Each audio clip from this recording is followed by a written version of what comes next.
ये चैनल केवल मनोरंजन के लिए है।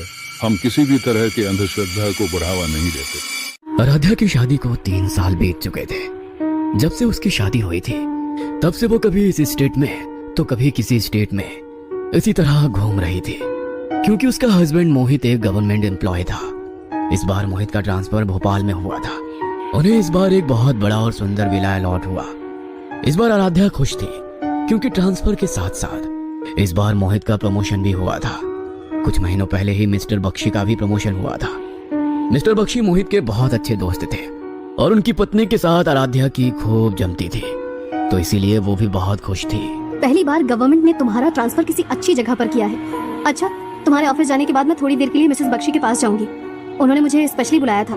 जब घर अच्छी तरह से सेट हो जाएगा तो हम भी उन्हें इनवाइट करेंगे। ओके, मैं भी बस अभी ऑफिस के लिए निकल ही रहा हूँ। अगर तुम्हें भी साथ चलना है तो चलो, थोड़ी कंपनी दे दूंगा। ओके, तुम रुको, मैं पर्स लेकर आती हूँ। आराध्या अंदर से अपना पर्स लेकर आई और मोहित के साथ निकल गई। मिसेस बख्शी का विला उनके विला के पास ही था। आराध्या मिसेस बख्शी के घर गई तो उन्होंने उसका बहुत अच्छा वेलकम किया। अच्छा हुआ आराध्या कि मोहित का ट्रांसफर यहाँ पर हो गया, वरना मैं तो यहाँ पर इतनी बोर हो गई थी। अच्छा, वैसे तुम्हारा विला नंबर कौन सा है? विला नंबर 17 है। एक बार घर अच्छे से सेटल हो जाए फिर आप जरूर आना। क्या बोला तुमने? मैंने कहा कि एक बार घर अच्छे से सेट हो जाए तो आप जरूर आना। नहीं नहीं, तुमने कहा कि तुम्हें विला नंबर 17 मिला है। तुम मेरे साथ कोई मजाक कर रही हो क्या? मतलब मैं कुछ समझी नहीं। तुम तो ऐसे कह रही हो जैसे तुम्हें उस विला के बारे में कुछ पता ही नहीं है। आप प्लीज इस तरह गोल मोल बातें मत घुमाओ। जो भी बात है प्लीज बता दो ना। आपकी ऐसी बातों से मुझे डर लगना शुरू हो गया है। अरे, विला नंबर 17 में बहुत साल पहले बैनर्जी फैमिली रहती थी। एक दिन वो अपने किसी फैमिली फ्रेंड के फंक्शन में गए और जब वापस आए तो उनकी बड़ी बहू की मौत हो चुकी थी। उसने खुद ही अपनी जान ले ली थी और उनके पूरे घर में काले जादू का सामान था। उनका कहना था कि उनकी बड़ी बहू अक्सर ही ये सब चीजें करती रहती थी और इसी वजह से उसका हस्बैंड उसे छोड़ना भी चाहता था। लेकिन उसकी मौत के बाद उसकी फैमिली ने उस विला को छोड़ दिया।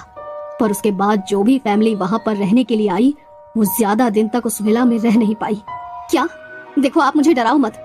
मुझे तो वैसे भी इन चीजों से बहुत डर लगता है। मैं तुम्हें डरा नहीं रही हूँ।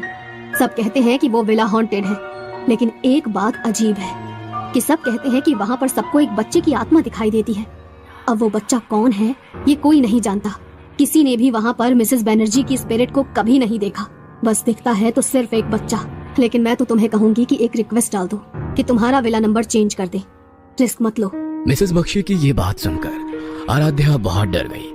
वो थोड़ी देर बाद घर आकर बैठी तो उसके दिमाग में पूरा दिन वही बात चलती रही। वो पूरा दिन कोई काम भी नहीं कर पाई। शाम को जब मोहित ऑफिस से घर आया तो घर की हालत देखकर उसे लगा कि उसकी तबीयत खराब है। अरे, क्या हो गया तुम्हें? तुम्हारी तबीयत खराब है क्या? घर को जैसे छोड़कर गया था बिल्कुल वैसा ही है।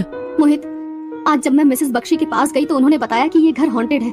जो भी फैमिली यहाँ पर रहने आई उन्हें यहाँ पर किसी बच्चे की स्पिरिट दिखाई देती है और एक लेडी ने अपनी जान भी ले ली थी इस विला में। तुम प्लीज अपने डिपार्टमेंट में ये विला चेंज करने की रिक्वेस्ट डाल दो। अरे यार, तुम भी ना कैसी कैसी बातों में आ जाती हो। ऐसा कुछ भी नहीं है यहाँ पर, और अगर होता तो वो विला हमें मिलता ही नहीं। और वैसे भी अभी अभी मेरा प्रमोशन हुआ है तो मैं ऐसी सब चीजें नहीं करना चाहता। तुम ज्यादा सोचो मत, रेस्ट करो। आज मैं खाना भी बाहर से ही ऑर्डर कर लेता हूँ। मोहित ने खाना ऑर्डर किया और उन दोनों ने खाना खाया। पहली रात तो उस घर में बहुत अच्छे से बीत गई, लेकिन असली खेल तो उसकी अगली रात से होना शुरू हुआ। शाम का टाइम था, लगभग 6:30 बज रहे होंगे। मोहित ने कहा था कि वो आज लेट आएगा, उसे अपने दोस्तों के साथ कहीं जाना था। तो आराध्या ने सोचा कि जब तक मोहित घर आएगा तब तक मैं डिनर बनाकर तैयार कर लेती हूँ। वो किचन में खाना बना रही थी। घर में सबसे पहले कुछ मीठा बनाने का रिवाज होता है, तो उसने हलवा बनाना शुरू किया। पूरे घर में उसकी खुशबू फैल गई। कितनी अच्छी खुशबू आ रही है।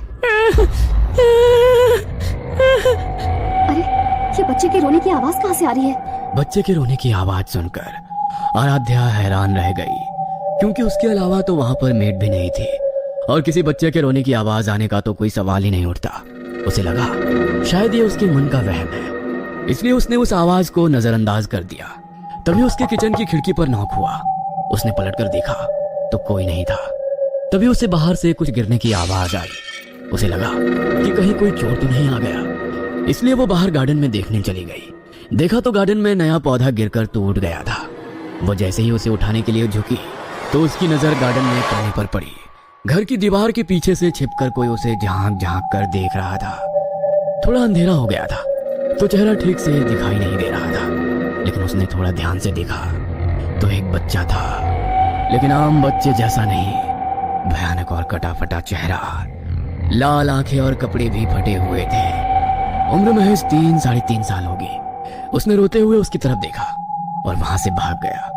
आराध्या ने हिम्मत करके आगे की तरफ जाकर देखा तो वहां पर कोई नहीं था। तभी उसे मिसेस बख्शी की कही हुई बातें याद आ गई। वह जल्दी से हाँफती हुई घर के अंदर आई। वो इतनी डर गई थी कि तुरंत मोहित को फोन किया, लेकिन मोहित का फोन नहीं लगा। तभी उसे किचन से कुछ आवाज आई। उसने जाकर देखा तो हलवे की कढ़ाई नीचे फर्श पर गिरी हुई थी और सारा हलवा जमीन पर फैल गया था। तभी उसे फिर से वहां पर किसी बच्चे के हंसने की आवाज आई। उस आवाज को सुनकर इस बार वो बहुत बुरी तरह घबरा गई। तभी उसे किचन के फ्लोर पर छोटे बच्चे के पैरों के निशान दिखाई दिए जो अभी अभी उसके सामने बन रहे थे। जैसे कोई बच्चा अभी कीचड़ से खेल कर आया है और उसकी किचन में दौड़ रहा है, और दौड़ते दौड़ते वो पैरों के निशान किचन से बाहर खिड़की की तरफ चले गए। ये देखकर आराध्या के रोंगटे खड़े हो गए। वो इतनी डर गई कि तुरंत ही सब कुछ छोड़कर घर के बाहर जाकर बैठ गई और मोहित के आने का इंतजार करने लगी। वो मोहित को कॉल करने लगी, लेकिन मोहित के पास कॉल भी नहीं लग पा रही थी। आराध्या को बार बार वहां पर किसी बच्चे के होने का आभास हो रहा था। तभी थोड़ी देर बाद मोहित घर आया तो आराध्या को घर के बाहर बैठा हुआ देखकर वो भी हैरान रह गया। अरे, ये तुम इस तरह यहाँ पर घर के बाहर क्यों बैठी हो? वो अंदर कोई है, वही बच्चा जिसके बारे में मिसेस बख्शी ने बताया था। प्लीज यहाँ से चलो, हम अंदर नहीं जाएंगे। अरे यार, मुझे तो समझ में नहीं आता, तुम इतनी पढ़ी लिखी होकर भी ऐसी बातों पर कैसे भरोसा कर सकती हो? मैंने अपनी आंखों से देखा है उसे, कोई वहम नहीं है। देखो, वैसे भी इस घर में एक लेडी ने अपनी जान दे दी थी और पता नहीं ये बच्चा मुझे क्यों नजर आ रहा है। शायद वो नहीं चाहता कि हम इस घर में रहें। प्लीज तुम चलो यहाँ से, और अगर तुम्हें मेरी बात पर यकीन नहीं होता ना तो किचन में आओ मेरे साथ। उसके पैरों के निशान है वहाँ पर, और उसने किचन में रखी हुई हलवे की कढ़ाई भी नीचे गिरा दी थी। अभी भी किचन में सब फैला हुआ है। चलो मैं तुम्हें दिखाती हूँ। आराध्या मोहित को खींच कर किचन में लेकर गई, लेकिन जब वो किचन में पहुंची तो ना तो वहाँ पर किसी बच्चे के पैरों के निशान थे और किचन भी बिल्कुल साफ था। खाना भी अपनी जगह पर रखा हुआ था, जिसे देखकर आराध्या के होश उड़ गए। ये कैसे हो गया? अभी तो सब कुछ यहाँ पर फैला हुआ था और बच्चे के पैरों के निशान भी थे। मैं बिल्कुल सच कह रही हूँ। रिलैक्स हो जाओ आराध्या, मुझे लगता है कि तुम्हारी तबीयत ठीक नहीं है। तुम ऊपर चलो और थोड़ी देर आराम करो। घर शिफ्ट करने की थकान में शायद तुम्हारे साथ ऐसा हो रहा है। मोहित आराध्या को ऊपर कमरे में ले गया और वहीं पर खाना भी ले आया। वो दोनों बैठकर खाना खा रहे थे। तभी खाना खाते खाते अचानक आराध्या को उल्टी जैसा मन हो गया। वह जल्दी से भागकर वॉशरूम में गई और उसे वॉमिट होनी शुरू हो गई। तभी आराध्या ने देखा कि उसके मुंह से खून गिर रहा है और उसके मुंह से खून की उल्टियां हो रही है। तभी डर के मारे अचानक आराध्या का ध्यान वॉश बेसिन पर लगे शीशे पर पड़ा तो उसके पीछे वही बच्चा खड़ा दिखाई दिया जो भयानक तरीके से हंसते हुए उसे ही देख रहा था। आराध्या बुरी तरह डर गई। वो शीशे में देख रही थी कि वह बच्चा उसी की ओर बढ़ रहा है। वो जोर जोर से चीखने लगी और डर के मारे उसने शीशे पर वहां रखी शैम्पू की बोतल दे मारी और वो शीशा टूटकर चकनाचूर हो गया। उसके चिल्लाने और शीशा टूटने की तेज आवाज सुनकर मोहित जल्दी से वहां पर आया तो देखा कि बाथरूम के फर्श पर कांच बिखरा हुआ है और आराध्या जोर जोर से चिल्ला रही है। वो उसे पकड़कर जल्दी से बाहर लेकर आया और बेड पर लिटा दिया। वो बच्चा वहीं पर था मोहित, मैंने देखा उसे। Please stop it. पता नहीं ये मिसेस बख्शी ने तुम्हें कौन सी कहानी पढ़ा दी। अच्छा होता जो तुम उनसे मिलने ही नहीं जाती। पता नहीं क्या क्या हो रहा है तुम्हें। मैं अभी डॉक्टर को बुलाता हूँ। मोहित ने डॉक्टर को कॉल किया और थोड़ी देर बाद ही डॉक्टर आराध्या का चेकअप करने के लिए घर पर आए। उसका चेकअप करने के बाद डॉक्टर के चेहरे पर एक मुस्कान आ गई। क्या बात है डॉक्टर, आप इस तरह मुस्कुरा क्यों रहे हैं? मुस्कुराने की बात तो है ही। अरे आपकी वाइफ प्रेग्नेंट है और बहुत ही जल्दी आपके घर में खुशियां आने वाली है। क्या? ओह माय गॉड, ये तो आपने मुझे मेरी लाइफ की सबसे बड़ी गुड न्यूज सुना दी। लेकिन क्या इसी की वजह से आराध्या को बार बार ऐसे भ्रम हो रहे थे? हाँ, प्रेगनेंसी के टाइम पर कभी कभी ऐसा हो जाता है, लेकिन आप चिंता मत करो। मैंने कुछ मेडिसिन लिख दी हैं, आपकी वाइफ को टाइम पर देते रहना तो उनको स्ट्रेस नहीं होगी और ऐसे ख्याल भी नहीं आएंगे। डॉक्टर की ये बात सुनकर वो दोनों ही बहुत खुश हुए। शादी के 3 साल बाद आज उन्हें ये इतनी बड़ी खुशी मिली थी, लेकिन वो नहीं जानते थे कि उनकी ये खुशी ज्यादा समय तक नहीं रहेगी। उस रात आराध्या दवाई खाकर सो गई, लेकिन सोते हुए उसके कानों में एक अजीब सी आवाज पड़ी। जैसे कोई उसके कान में लगातार बड़ी ही तेजी से कुछ फुसफुसा रहा हो। वो आवाज इतनी बढ़ गई कि अचानक आराध्या की नींद टूट गई। उसने सामने देखा तो कोई नहीं था, लेकिन तभी उसे कमरे में रखी अलमारी की तरफ से कुछ खटखट की आवाज आई, जैसे तो कोई लगातार अलमारी पर ठक ठक की आवाज कर रहा हो। उसने हिम्मत करके अलमारी की तरफ मुड़कर देखा तो उसके होश उड़ गए। वही बच्चा अलमारी के ऊपर बैठा हुआ अपने पैरों को हिलाता हुआ बार बार अलमारी पर मार रहा था, जिसकी आवाज पूरे कमरे में गूंज रही थी। उसे देखकर आराध्या का पूरा शरीर डर से कांप गया। तभी अलमारी पर बैठा हुआ वो बच्चा आराध्या को देखकर हंसने लगा। वो वहां से बैठा हुआ सीधा अलमारी से नीचे कूद गया और अपने शरीर को उल्टा मोड़कर हाथ पैरों के बल चलता हुआ आराध्या की तरफ बढ़ने लगा। तभी डर के मारे आराध्या जोर से चिल्लाई तो मोहित की नींद खुल गई और वो बच्चा फिर से कहीं गायब हो गया। क्या हुआ Aaradhya? Are you all right? वो बच्चा। प्लीज स्टॉप इट यार, कोई बच्चा नहीं है यहाँ पर। आराम से सो जाओ, मुझे भी सुबह ऑफिस जाना है, तो प्लीज मेरी नींद मत खराब करो। हर बार की तरह इस बार भी मोहित ने आराध्या की इस बात को इग्नोर कर दिया, लेकिन हर बढ़ते दिन के साथ उसके साथ ये हादसे और ज्यादा बढ़ने लगे। उसकी प्रेगनेंसी का ये 6वां महीना चल रहा था। शाम का समय था, हल्का हल्का अंधेरा हो रहा था। वह घर की छत पर कपड़े सुखाने के लिए आई थी। कपड़े सुखाते हुए वह हल्की हल्की आवाज में गाना गुनगुनाने लगी। तभी उसे पीछे से एक अजीब सी आवाज सुनाई दी। ये कैसी आवाज है? उसने पीछे मुड़कर देखा तो वही बच्चा उसकी ओर आ रहा था, लेकिन इस बार वो बहुत गुस्से में था, जैसे उसके साथ कुछ बहुत गलत हुआ हो और वो इसका बदला लेना चाहता हो। आराध्या को देखकर वो उसकी तरफ बड़ी तेजी से आने लगा। डर के मारे आराध्या सीढ़ियों की तरफ भागी और उसका पैर मुड़ गया।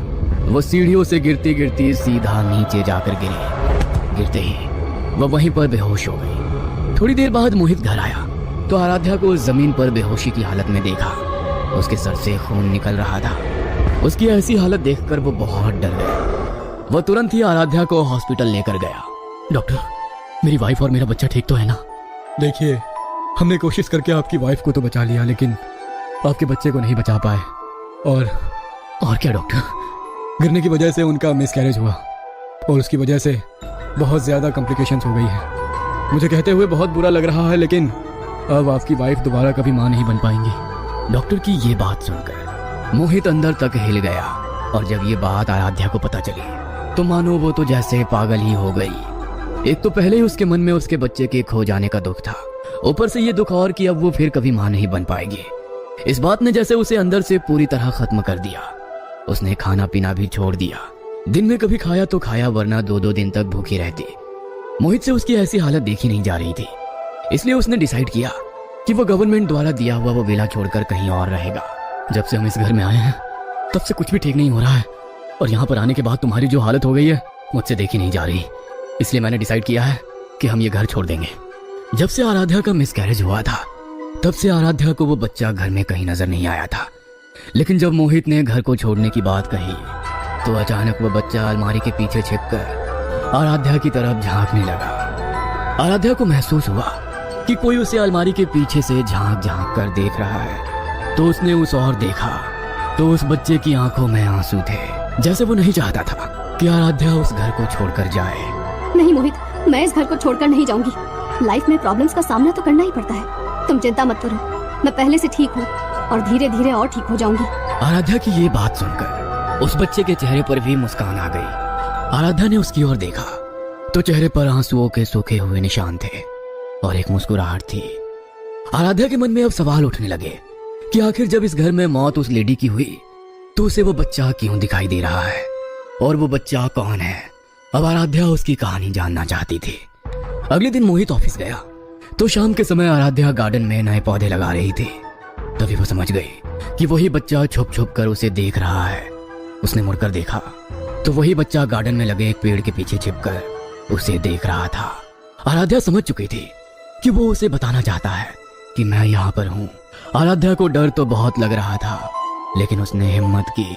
मैं जानती हूँ कि तुम्हें पता है कि मैं तुम्हें देख सकती हूँ, और मुझे ये भी पता है कि तुम मुझसे बात करना चाहते हो। आराध्या को लगा कि उसके ऐसा बोलने पर वो उसके पास आएगा, लेकिन तभी वो कहीं गायब हो गया।